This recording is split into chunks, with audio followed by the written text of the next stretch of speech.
Welcome to the Slop Farm. Enjoy the video. You begin by selecting the exact range or column that holds your colored values.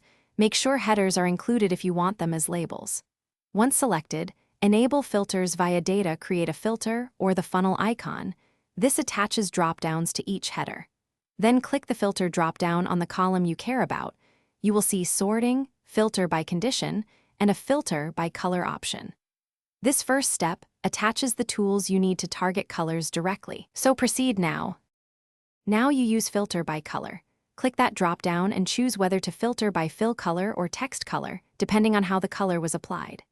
Pick the exact color swatch that matches your cells. If you don't see an exact match, look for closest or use the none option to show uncolored cells. Once done, combine this with filter by condition if you need more precision. For example, show only red cells with values 100.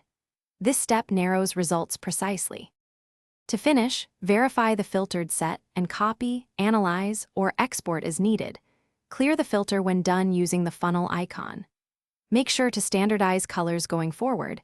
Use conditional formatting to assign exact swatches, because manual fills often include subtle shade differences that break filters.